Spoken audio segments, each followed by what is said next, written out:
Que además estamos tremendamente preocupados porque hemos dedicado varias horas a comentarles qué es lo que ha ocurrido en Venezuela después de estas elecciones, que para muchos fueron robadas por el gobierno de Nicolás Maduro. Y resulta que eso puede tener repercusiones para los países de la región, particularmente también para nosotros. Por lo mismo se están preocupando las autoridades de la frontera norte. Hay, a lo menos, en cálculos preliminares, la posibilidad de que salgan unos 3 a 4 millones de venezolanos de mantenerse Nicolás Maduro en el poder en Venezuela. Esto prendió las alertas, las prendió Perú, que ya reforzaron su frontera.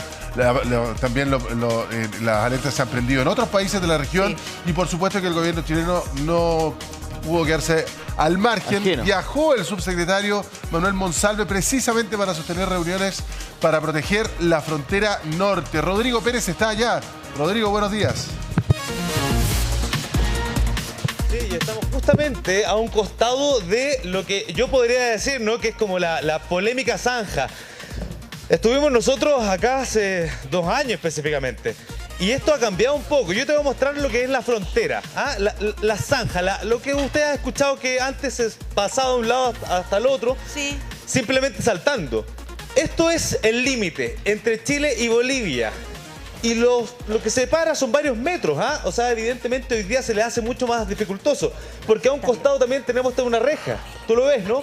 Pero esto es lo que está a un costado del complejo. Yo diría estamos aproximadamente unos 300 metros del complejo, que es la estructura que usted puede ver al fondo. Y aquí está muy bien custodiado. El problema, José Pri, es lo que ocurre en esta dirección.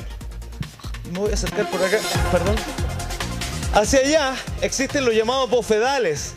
Tú ves la inmensidad de la extensión. El horizonte prácticamente no te logra mostrar todos los kilómetros que son justamente los que dividen nuestro país con específicamente Bolivia. Nosotros estamos en este punto en Colchane.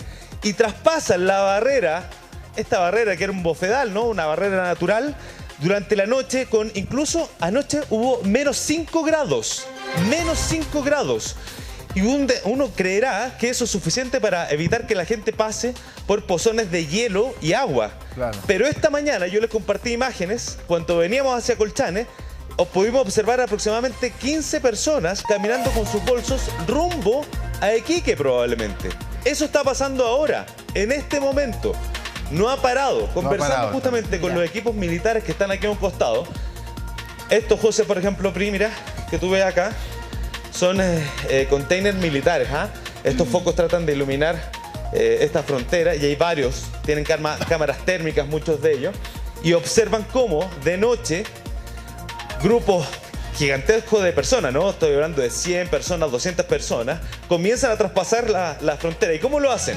Con las cámaras térmicas lo que se observa es que primero se acercan 2 o 3.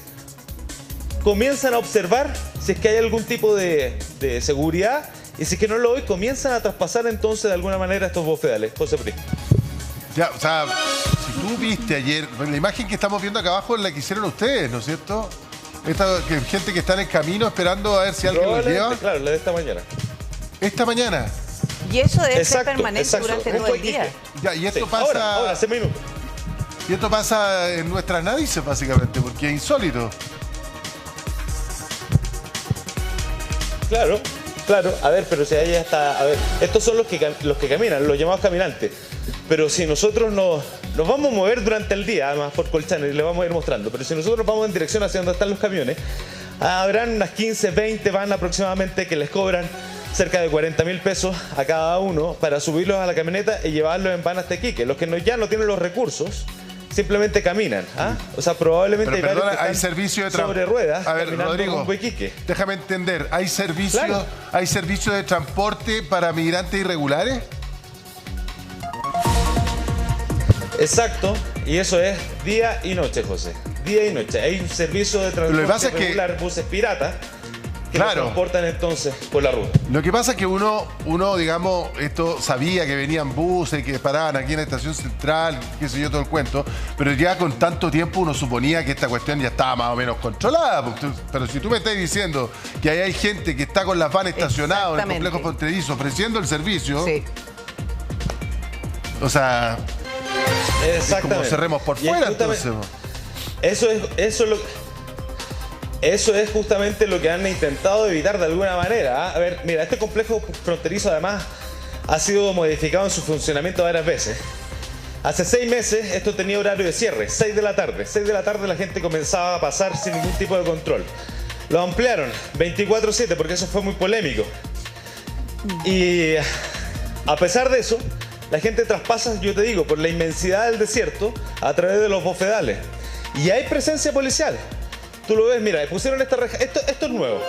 Esto no estaba hace 2 años. Esta reja perimetral está a un costado de la zanja. Es decir, alguien que quiere saltar por aquí, tendría que saltar la zanja, atravesar el agua, atravesar la reja y además hay un control policial aquí, mira. Esto es justamente la frontera. ¿A dónde está aquí el carabinero? Esto es la frontera. Ya, el problema son los 410 o 420 kilómetros de extensión. Es casi imposible poder controlarlos todos. Te escucho, Pri. Es que tienes toda la razón, porque una cosa es lo que ocurre ahí, donde están además los puestos de monitoreo, de vigilancia, pero esto que tú nos estás mostrando no es la realidad en toda la frontera. Si ese es el gran problema que nosotros tenemos cuando hablamos de las fronteras permeables, es porque hay lugares en donde no existe la zanja, no existe esa vigilancia y pasan igual. El problema es cuando pasan tan cerca incluso de estos puestos de vigilancia y pueden seguir avanzando porque tienen esas facilidades. ¿Y para qué estamos con cosas? La ruta 5 es muy difícil tomar vías alternativas y estos buses que avanzan con migrantes que han cruzado incluso de manera irregular y se desplazan por distintas regiones del país, nos hemos hecho el loco hace rato, porque la fiscalización, hacerla en la ruta 5 es muy fácil, pero esto sigue pasando. Entonces, ¿en qué minuto le quitamos el espacio para que esos buses sigan operando? Tienen seguramente permiso, cómo llegan, se estacionan ahí, o sea, han visto presencia de las mismas personas que están a cargo de custodiar la frontera. Entonces, ¿de qué se trata además, Rodrigo? Yo me imagino que también... a lo mejor es un punto que puede abordar hoy día el subsecretario Monsalve en esta reunión de emergencia. Pero hace rato que nosotros nos estamos haciendo los locos cómo se trasladan descaradamente en transporte y no estamos hablando que pase camuflado, son buses por distintas regiones de Chile. Tiene que haber ideas nuevas. Exacto. Exacto, y a ver, hay algunos que lo hacen de manera evidente. El problema es la cantidad de gente, Pri, José. Pero si es descarado. Cuando tú piensas en controlar una cantidad, claro, una cantidad importante. Yo no sé si le hago una consulta, Cabo, ¿me puedo acercar un poco a la zanja, solamente hasta la zanja? ¿No traspasar al otro lado? ¿Sí? ¿Hasta aquí? Ya, perfecto. Aquí justamente está el control militar. Tú ves, ¿no? Que hay personas que pasan de un lado al otro, porque aquí hay un comercio ancestral justamente de Colchanes con el pueblo de Bolivia. Y hace 2 años aproximadamente la gente llegaba hasta acá y saltaba. A pesar de que había, y esto a mí me tocó verlo, personal militar armado. Y los enfrentaban y simplemente saltaban. Los desafiaban. Y el personal militar... La verdad es que no podía hacer mucho. Con armas de fuego en la mano no podían hacer mucho. Imagínate tú lo que hubiese significado en ese momento algún tiro. Te estoy hablando de 100, 200 personas. Saltaban y corrían por el desierto. Corrían.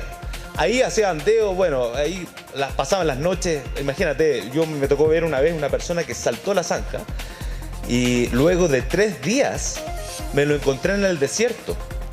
Sin agua, sin comer, luego de 3 días. Cuando lo vi, lo reconocí y le dije, yo a ti te vi el día lunes y hoy día es miércoles o jueves. Se puso a llorar. Me dijo, sí, ya no tengo agua, he pasado frío, la habían tratado de asaltar. O sea, es un tránsito que ellos no se lo imaginan, porque a muchos le han vendido la idea de que saltan esta zanja y llegan a Iquique. No tienen ni idea que aquí es desierto y que tienen que caminar 4 días. Y se encuentran con servicios de transporte piratas que le vuelven a cobrar. Hay muchos que han pagado cerca de $2.000, $2.500. Rodrigo, pero ¿cómo lo ves en comparación a un par de años atrás? ¿Hay más control? ¿Está más ordenado? ¿Cómo si tuvieras que hacer la comparación? Sí. Sí, claro. Mira, esto por ejemplo, no existía, ¿no? Lo voy a mostrar un segundito. Mira, aquí el funcionario del Ejército de Chile junto con Carabineros. Acá hay una suerte de valla papal. Tú lo ves. Y esta reja, que es nueva. La zanja por lo demás, esta es la original, que son pocos metros, tú la puedes saltar perfectamente. Y aquí viene entonces la nueva, ¿no? Esto se hizo aproximadamente hace 2 años. y tú lo ves que tiene agua. Mira, allá tú lo ves, Darwin, no sé si lo vas a poder mostrar. Esto son las medidas nuevas, ¿no? Aquí esto no es muy fácil de atravesarlo, por ejemplo, con niños. Y estas zanjas son varios kilómetros que recorre la frontera. Pero en medio de la noche, a pesar de esto, José, está ocurriendo todos los días, y te lo digo, que esta información que me dicen los funcionarios fuera de cámara incluso, traspasando. Anoche hubo menos 5 grados y nos decían, nosotros veíamos a la distancia, claro, 100 personas, 200 personas. Oye, Rodrigo, bueno, entonces nos imaginamos que esta reunión de emergencia del subsecretario Monsalve con las autoridades del norte, tanto de Arica, Parinacota como también de Tarapacá, tendrá, digamos, no sé, pues no me imagino, oye, tenemos que hacer la zanja más profunda, oye, tenemos que poner un poco más de reja aquí. Yo me imagino que acá habrá medidas nuevas, importantes, innovaciones, digamos, respecto a este tema, ¿no? ¿Qué se sabe? Es lo que uno supone, el subsecretario debiese haber llegado ya, yo creo. Voy a preguntar. Venía justamente rumbo desde Iquique hasta acá en helicóptero, iba a aterrizar y en breve probablemente vamos a tener información sobre eso al interior del complejo José Pri. Pero, a ver, aquí no es fácil la solución. Probablemente va a anunciar mayores recursos, pero son, si no me equivoco, son más de 400 kilómetros. No, sí, claro. Que la verdad es muy difícil poder controlar en medio de la noche. No, y ha sido tan difícil en años que no lo vamos a solucionar. Puedo relatar una serie de escenas que a mí mismo me tocó observar. Sí, es que, mira, Rodrigo, le vamos a ir conociendo porque es muy importante la experiencia de lo que tú has reporteado ahí. El tema es que uno supone que hasta ahora se ha hecho todo lo posible. ¿Qué más se puede hacer? Como dice Rodrigo, a lo mejor son más recursos, pero ¿qué? ¿En medidas que sí han funcionado? Porque los inmigrantes ilegales siguen traspasando. ¿Tú tienes alguna información, Francesco? Mira, justamente estoy preguntando básicamente qué es lo que podemos esperar con respecto a la visita del subsecretario del Interior. Aquí hay dos cosas. Uno, comunicacionalmente el gobierno tenía que hacer algo, ¿no? Estamos todos hablando de este tema, hemos dedicado gran parte del programa. El gobierno no se puede mostrar porque el presidente estaba de viaje, entonces tienen que mostrarse haciendo cosas, ¿no? Eso es primera cuestión. Pero aquí se empiezan a generar expectativas. Bueno, haciendo cosas, ok, pero ¿qué? Y en eso tenemos muchas dudas porque alguien podría... yo sé que hay expertos en seguridad de lado y lado, en política, que ya están planteando que si fuimos demasiado ingenuos en pensar de que Nicolás Maduro no iba a generar una suerte de reacción o iba a aceptar una derrota, ¿y por qué estamos reaccionando recién ahora frente al tema fronterizo? Me explican que no es una reacción, que es más bien un fortalecer. Mira, tenemos un titular de las últimas noticias que lo vamos a poner en pantalla. Dice, se estima que cerca del 20% de los venezolanos está considerando salir de su país en el corto plazo. Esto lo dice el exdirector de extranjería Álvaro Belolio y que proyecta cifras sobre la posible nueva ola migratoria. Es muy posible que estos datos, quizás habla que unos 500.000 podrían llegar a Chile, que estos datos estén sustentados en varias cosas. Mucha gente se va a buscar la reunificación familiar. O sea, convengámoslo, sí. O sea, se viene una persona para acá y después se trae a su mamá, a su papá, que es lo más humano del mundo, digamos. Por eso se hacen cálculos en este sentido y lo que tiene muy, muy preocupado a las ciudades del norte, especialmente, por ejemplo, Arica, que Chacayuta también es un sector sensible. Ha estado muy preocupado de esto el alcalde de Arica, Gerardo Espíndola. Lo tenemos en contacto, alcalde. Aprovechamos de saludarlo y yo me imagino que esta noticia y lo que pasa en Venezuela, a usted también sí que le cae como balde de agua fría, sobre todo con estas proyecciones. ¿Cómo lo ve? Buenos días. Así es. Hola, buenos días a Priscila, José Luis. Perdón, estoy en el auto, si hay bulla, le pido disculpas, pero estamos justo en terreno. Pero efectivamente nos deja bastante preocupados con incertidumbre máxima esta situación que está ocurriendo en Venezuela y que esto puede impactar directamente en la frontera chileno-peruana.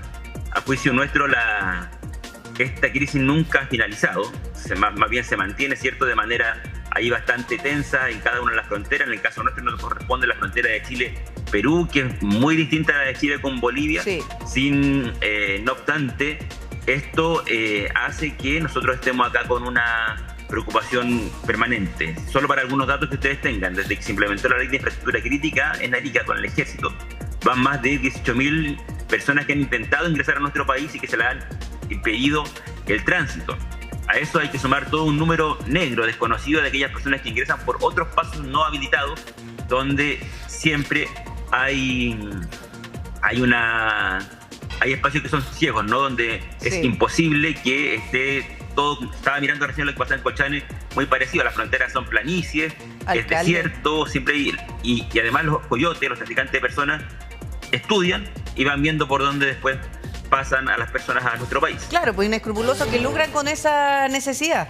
Pero mire, alcalde, usted que está allí en la zona, es cierto, es distinta la frontera de Chile con Perú, que es la que le corresponde a usted, la Chile con Bolivia. Pero resulta que cuando usted dice que son 18.000 personas a las cuales se les ha impedido el paso, ¿para qué estamos con cosas? No seamos ingenuos. Si no es que hayan llegado a la frontera, les dicen que no, tiran la esponja y se devuelven a su país. Seguramente muchas de esas 18.000 personas entraron por pasos no habilitados de forma irregular. Entonces también ahí hay una cifra negra. Cuando nosotros conocemos, y usted particularmente, conoce el terreno, conoce la realidad, ¿qué medida más contundente espera hoy? Porque uno dice, pucha, si yo me imagino que se ha hecho todo, porque si no han hecho todo hasta ahora, ¿qué estaban esperando? Sí, mira, hay medidas que no pasan solamente por la frontera. Primero, sabemos que va a venir un flujo migratorio, eso es evidente, y dado esta situación que está ocurriendo en Venezuela, si continúa esta reacción de Maduro de no entregar y mostrar finalmente las actas de los escrutinios del día domingo, va a venir un flujo importante de personas venezolanas hacia nuestro país. Entonces lo primero es no improvisar. Acá tiene que haber una coordinación de Chile con el resto de los países y sobre todo en las fronteras para no improvisar, que no pase lo que ocurrió antes, actuar sobre la reacción. Segundo, es no invitar. Hay parte de las declaraciones que sale del gobierno ayer que no van a haber visas especiales, no va a haber nada especial que genere y que atraiga y que sea Chile un país que atraiga a más personas extranjeras. Ya nos pasó. ¿Perdón? Eso se descartó.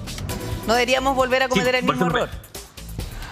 Eso me parece una súper buena noticia. Ya tenemos la experiencia anterior y sabemos qué es lo que ocurrió cuando se hacen invitaciones y las expectativas que se generan. Y además esas invitaciones es finalmente caldo de cultivo para los traficantes de personas que le dicen a los venezolanos vengan a Chile porque van a estar las puertas abiertas y todo. Hay una serie de mentiras que lo ocupan para traer a la gente a nuestro país.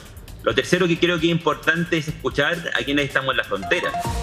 Usted ha sido testigo, yo he conversado con usted hace hartos años y hemos dicho esto está pasando en la frontera, no solamente la crisis migratoria, sino que también la llegada del crimen organizado. Y como estamos en las regiones fronterizas, como estamos en Arica o se está en Colchane, muchas veces no nos pescan porque estamos muy lejos, no estamos en Santiago, pero cuando por no escucharnos, finalmente ocurre lo que pasó especialmente con el crimen organizado que llega al resto del país. A mí lo que me preocupa es que ante los desórdenes migratorios, termino cortito nomás, ante los desórdenes migratorios es el escenario ideal para fortalecer las mafias, para fortalecer los carteles nosotros lo vemos aquí trafican todos los personas días y que pueden llegar a nuestro país. Sí, tal cual, y ese es el gran problema que tenemos nosotros.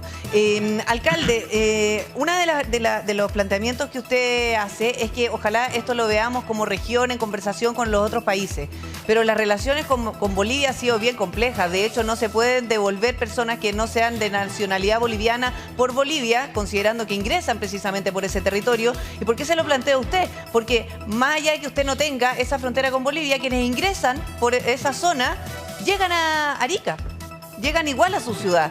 Entonces va a ser bien difícil pensar que ahora sí vamos a tener una buena comunicación y lo vamos a abordar a nivel regional si no hemos tenido la colaboración nunca de las autoridades bolivianas.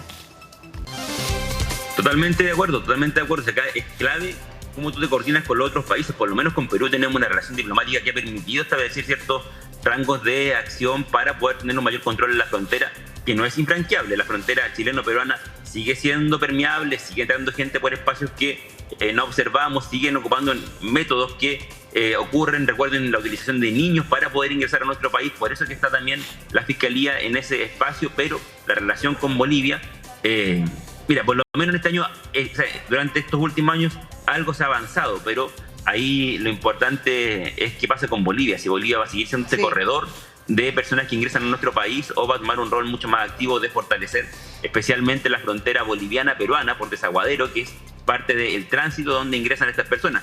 Estos 18.000 personas que intentaron ingresar a Chile, tú bien lo dijiste, igual van a seguir sintiendo entrar. Esto es como apretar un globo. Tú apretas el globo por acá, el aire sale por otro lado. Ese es el gran problema Esto es lo mismo, que tenemos. o sea, fortalecemos este espacio, entran por otro. Por eso que es clave acá el fortalecimiento de las fronteras. Perú está fortaleciendo su frontera en el sector norte. Sí. Yo no sé si ¿Alcalde? Bolivia está fortaleciendo su frontera también con Perú. O al menos no lo ha manifestado, pero sí, como entendemos, Perú sí está fortaleciendo la frontera para evitar que ingrese este éxodo masivo que se espera de venezolanos.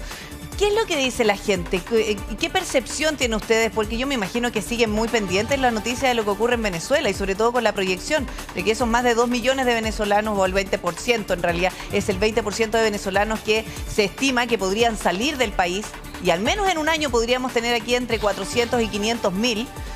¿Qué dicen los ariqueños?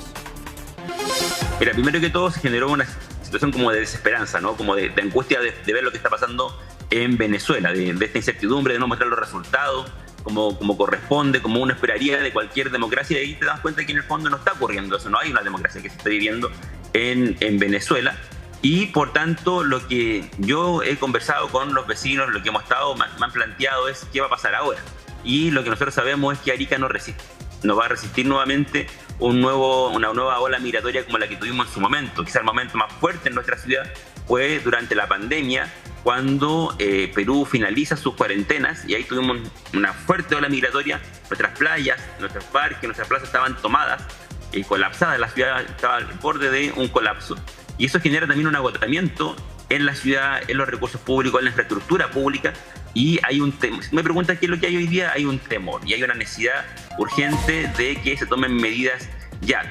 ¿Alcalde? Uno dice, ¿qué más medidas se pueden tomar, cierto? Claro. Pero bueno, por lo menos no improvisemos, por lo menos veamos, observemos, escuchemos, no solamente la autoridad, también tenemos que escuchar a la gente que vive en los valles, que ve por dónde transitan las personas, que ve dónde este desorden migratorio generó el mayor aumento de delitos transfronterizos en nuestra ciudad. Contrabando todo tipo, de autos, de drogas, pero sobre todo el tráfico de personas, que es lo que más nos impactó en una ciudad tan tranquila como era Arica. Sí, alcalde, dentro de cómo ha repercutido también de forma negativa en Arica toda la inmigración, hablamos, por ejemplo, de la seguridad, ¿cierto? Pero más allá de la criminalidad en lo cotidiano, no sé, le planteo, en las escuelas, en los colegios, en los centros de salud, ¿cómo se ha ido también de alguna manera ajustando también esa capacidad? Porque la verdad es que están siempre sobrepasados. Sí, bueno, Arica es una ciudad que tiene mucha población migrante por su historia. Estamos en la frontera. Entonces, más del 10%, diría 12, 15% de la población es migrante en Arica. Su mayoría es boliviana, su mayoría es peruana. Pero en los últimos años el salto fuerte y que quedó en tercer lugar en la población venezolana, y eso por supuesto que impacta en nuestra ciudad, porque nosotros somos una ciudad donde nos hacemos cargo de la frontera. Estamos en la frontera. No asumimos responsabilidades que de cierto modo le corresponde al Estado, pero lo asumimos como municipalidad en materia migratoria, sin contar la migración venezolana. Pensemos en la migración cotidiana que ocurre en Arica, ¿cierto? Peruana, boliviana. Mira, el 48% de los partos en Arica son de mujeres extranjeras. ¿48%? Vean esa cifra. Sí, ¿Ya? es muy alto, es muy alto. Ahora, y eso en su mayoría tiene que ver con los países vecinos y nuestra ciudad. Entonces ya hay una sobrecarga por sí, ¿cierto? Y los recursos para Arica son los recursos que el Estado le entrega a cualquier otra región. No se hace cargo de la demanda migratoria. Súmale a eso el factor migratorio nuevo, Venezuela, con este alto número de personas que están llegando y que por supuesto hacen que se tensionen los sistemas de salud, que se tensionen los sistemas de educación, que se tensionen los sistemas de seguridad, porque a una carga natural por geografía que tenemos en Arica tienes que sumar ahora otro factor, que es el factor venezolano, y además esta mirada bastante centralista de nuestro país, que no entiende que Arica es la frontera, que la frontera no es una línea que divide dos países. Pero es que la frontera es un territorio más amplio. Mire, es una Arica ciudad que no resiste. Además hemos visto cómo proliferan los campamentos o las tomas. ¿Y sabe por qué además se lo pregunto, alcalde? Porque además quienes ingresan de forma irregular tienen facilidades. Y voy a decir facilidades porque el cobro es excesivo, y lo hablábamos recién de personas o estos coyotes que van lucrando con esta necesidad de seguir avanzando una vez que ya están en territorio chileno. Porque resulta que en nuestras narices se instalan los buses o vehículos de transporte que los lleva a distintas ciudades. No todos los que llegan a Arica ingresaron por un paso irregular y llegaron caminando. Y yo me imagino que ahí también nosotros hemos hecho vista gorda. Alcalde, parece que no, lo perdimos. ¿Usted me avisa? Sí, ya, vamos a retomar con él. Datos está complicado. interesantes que esperamos al alcalde. A ver, ¿qué ha dicho el subsecretario de antemano? Que quieren instalar seriamente el tema del reconocimiento biométrico en la frontera, que ya está y va a ser lanzado ya con bombo y platillos, digamos, en Arica y Parinacota, porque lo compró el gobernador Jorge Díaz, en fin, pero de manera más general en la frontera. Ahora, eso, por un lado bueno, porque vamos a ver quién entra, pero desde la oposición me dicen, chuta, pero entonces van a entrar, po. O sea, si funciona, vamos a ver quién entra, pero estamos diciendo que les vamos a dejar a una buena parte de migrantes volver a entrar al país. Lo que pasa es que, perdón. Dale, dale. No, lo que pasa es que el problema es súper grande, porque una vez que pone un pie en territorio nacional, ¿qué haces con esa persona? El tema es lo que decía la PRI, de controlar estos medios de transporte que los llevan a distintas ciudades, que los recogen en la vía. Son verdaderas agencias. O sea, claro, hay unas ideas radicales que han asomado por ahí, no me voy a hacer cargo de la idea, pero sino que son generar estos centros de absorción en la frontera, porque Bolivia no permite la reconducción, en Perú tampoco le interesa que se queden, entonces es un problema. Una vez que pisan territorio nacional ya están acá, y eso es una realidad que tenemos que asumir. El punto es, ¿qué hacemos ahí? No, y el proceder es tomar esa persona y trasladarlo a la Policía de Investigaciones para verificar su identidad en el fondo. Entonces, de hecho, quería hacer mención que finalmente migrar no es un delito. O sea, las personas pueden migrar de su país y eso no significa que tenga que ser detenido, sino que el proceder es llevarlo a la Policía de Investigaciones y ese es el procedimiento que existe. Claro. Actualmente, la migración siempre ha estado en el norte del país. Solamente que ahora, obviamente, por esto que sucede en Venezuela, se presume que aumente esta migración. El servicio integral que se realiza en la frontera ha estado permanente. Obviamente, después de esta reunión con el subsecretario, quizás van a haber nuevas medidas, pero existe en la frontera en el norte un servicio integrado que está compuesto por Carabineros, por el Ejército de Chile, por la Policía de Investigaciones, Senda, Aduana, y eso es lo que se está realizando hoy en día y que tiene resultados. Quizás podrían ser mejores, pero están los resultados. Precisamente anoche hubieron detenidos por contrabando de cigarrillos o por otro tipo de delitos y hubieron más de 400, solo anoche, 400 controles que involucran controles de identidad y controles investigativos. Pero de esos son vehículos que pasan por aduana. Yo claro, me imagino por que contrabando aduana. pasan, no sé, con un doble fondo en un camión. Claro, porque precisamente existe este servicio integrado que está compuesto también por aduana. Entonces, este servicio está implementado y lleva un tiempo ya funcionando y tiene estos resultados que obviamente yo creo que después de la reunión con el subsecretario Monsalve, como lo mencionaba, van a haber nuevas medidas, pero este servicio está implementado. Es que las medidas, porque usted bien lo dice, hay medidas para el ingreso. Claro. Pero ¿qué hacemos para que este país, Chile, no sea el más atractivo a la región? Si finalmente eso es. Y sobre lo que tú decías, Repe, a mí al menos me han dicho que les gustaría que el subsecretario planteara que existe la opción de revisar, una vez más, yo sé que es como cuento repetido, pero tiene alguna idea interesante, un estado de excepción constitucional en la frontera, en esas zonas particulares. Porque de esa manera, tú podrías retener a la gente, por ejemplo. Eso, lo que tú decías recién, esto de generar estos centros de generar unos albergues, centros de... Porque, por ejemplo, las Fuerzas Armadas en el lugar... ¿Qué se hizo? Claro, pero la Fuerza Armada en el lugar, con las reglas que tenemos hasta ahora, no puede retener a las personas. Eso no se puede hacer. Claro, porque se tiene que reconducir, como lo decía Rodrigo delante, lo mencionaba, los funcionarios con armamento, pero no podían detener a las personas porque, en definitiva, insisto, migrar no es un delito. No. Hay otras cosas que son delitos que tienen que ver con los migrantes, pero migrar de su país no es un delito, en definitiva. No, si la migración no es un delito, evidentemente. Pasar por pasos irregulares... Claro. Es otra cosa, digamos. Es otra cosa. Sí, ese es el tema. Si pasarán por la frontera con su carnet, qué sé yo, y uno le dijera ya, pero adelante, pase nomás, 90 días tiene usted para estar acá, después aquí adentro se regulariza de alguna manera, como se ha hecho históricamente. Pero el problema es la migración irregular, la que pasa por lugares no habilitados, la que pone en riesgo esas personas que pasan con 5 grados bajo cero por esos lugares. Rodrigo Pérez, ¿dónde estás? Sí, a ver, mira, en este container que está ahí, nos acabamos de retirar, pero ustedes yo creo que lo alcanzaron a observar, ¿no? En ese puesto de mando está ahora, en este momento, reunido justamente el subsecretario Monsalve, junto con distintas instituciones, ¿no? Tú ves personal del Ejército, de la Policía de Investigaciones, de Carabineros, distintos organismos que finalmente, a propósito de esta reunión que acaba de comenzar, nos pidieron de hecho retirarnos para que comenzara, van a probablemente revelarnos algún tipo de solución más bien integral. Al menos eso es lo que nosotros esperamos. Nosotros estamos en una base militar. Te la muestro brevemente para que la gente sepa y se sitúe. Ya. Es un puesto de mando, base militar, que ha sido reforzado con el tiempo. Para que tú te hagas una idea del esfuerzo al menos que ha hecho el Estado en Colchane, perdón. Lo que tú ves... Antes no tenía esta cantidad de recursos. El personal, de hecho, fue destinado a propósito de lo que nosotros comenzamos a observar hace 2 años atrás aproximadamente. Y tú ves que es un complejo que la verdad está bien dotado, que asiste a pocos metros de la frontera, que tiene personal aquí día y noche, por supuesto, y el personal militar, tú lo ves, está a un costado de la ruta, ¿no? Aquí, por aquí mismo, por este camino, a donde van a cerrar el portón, José, pasan caminantes. Así les llaman a los que cruzan la ruta con sus mochilas, con sus maletas de ruedas muchas veces, pasan por ahí. Esa es la ruta. Están a un costado. Y el Estado al menos ha puesto estos recursos acá. ¿Ah?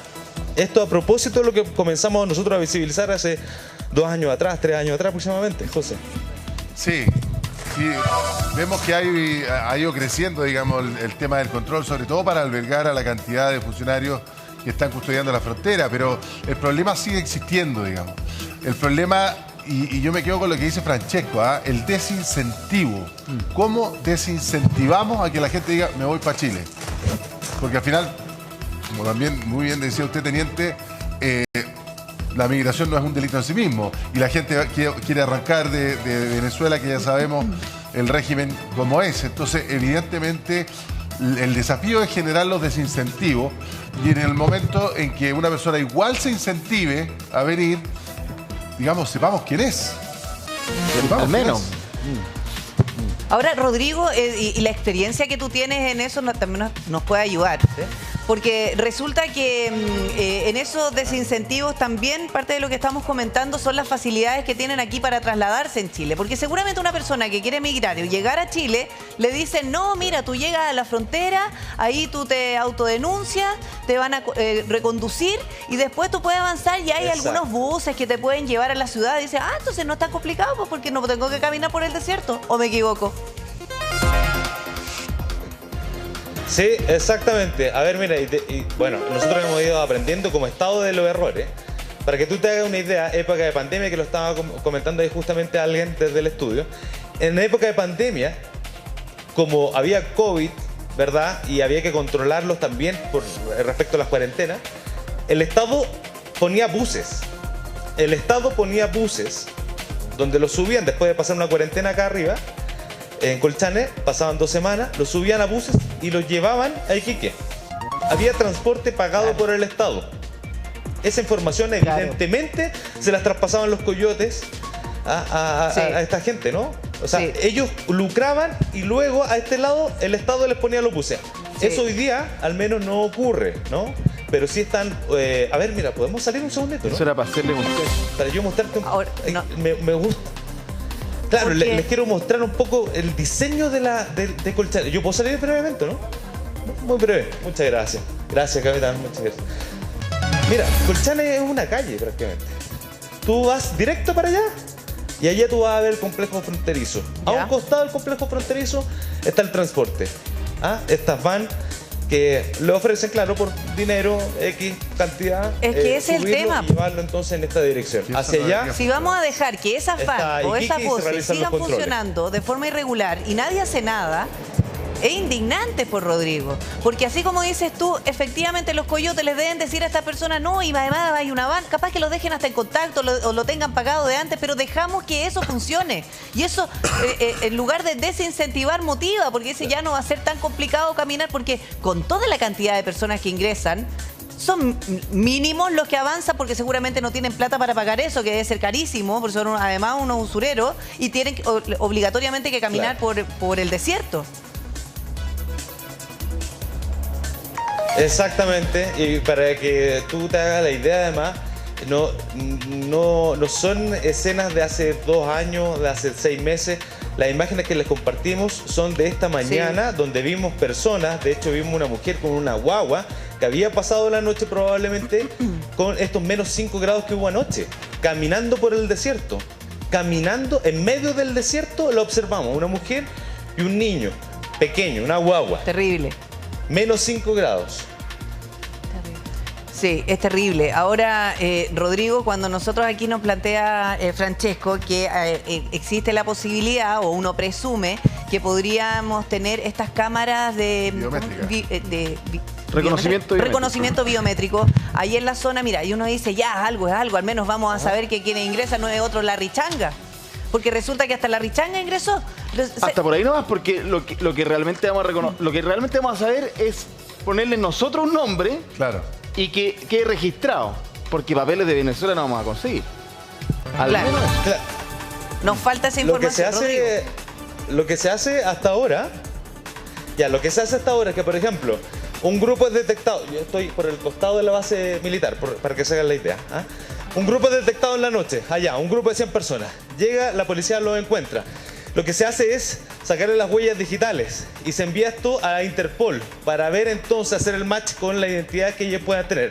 Si es que no están en la base de Interpol, no van a arrojar ninguna identidad. Y ahí entonces, de alguna manera, se registran en Chile con sus voces, con las huellas digitales, pero no tenemos idea de su pasado.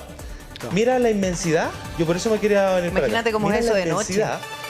Que aquí prácticamente es exacto, eso es lo que te quería mostrar. De noche no se alcanza a observar ni siquiera un vehículo. No, es impresionante. Es que, mira, y por eso también se nos va de las manos, porque la topografía, todo eso es muy adverso. Ahora sí estamos nuevamente en contacto con el alcalde de Arica, Gerardo Espíndola. Alcalde, sabemos que iba en movimiento y ahí se nos cortó el llamado, pero yo le estaba planteando parte de la forma de cómo llegan los migrantes irregulares a su ciudad. Porque resulta que también, mira, hemos hecho vista gorda, lo decíamos recién, con estos medios de transporte truchos, con estos buses piratas que también trasladan a los migrantes. ¿Qué se puede hacer con eso? ¿Usted lo ha manifestado? Porque no todos llegan caminando. Sí, mira, le da a Priscila en el punto, en el clavo, una de las luchas que he insistido hasta el cansancio, que tiene que ver con cambiar la legislación y la normativa frente a este transporte. Todos esos autos que están en Colchane, en Arica, sí, pasa lo mismo. Llegan vehículos a la frontera y trasladan. ¿Pero por qué no se hace nada? Porque mira, ahí te explico. ¿Qué es lo que hay? Yo lo planteo a Carabineros. ¿Sabes lo que me dicen? En rigor, lo único que se incumple es como una infracción de transporte irregular, es como un Uber. Es una multa como un Uber. Entonces, ahí hay un vacío legal. El llamado del Parlamento. Ya, ahí vamos por parte. Es que si hay un vacío legal, legislemos para que eso sea un delito. Porque Carabineros también quiere hacer cumplir. Mire, y además hace la pega, lo fiscaliza. Pero la norma dice, o la pena, no sé, nada, es tan bajo que le da lo mismo, le van a acusar una multa. Entonces, ahí hay un punto importante. ¿Qué más podemos hacer? Desde el Poder Legislativo, avanzar en una norma que termine siendo delito transportar migrantes ilegales. ¿Qué más?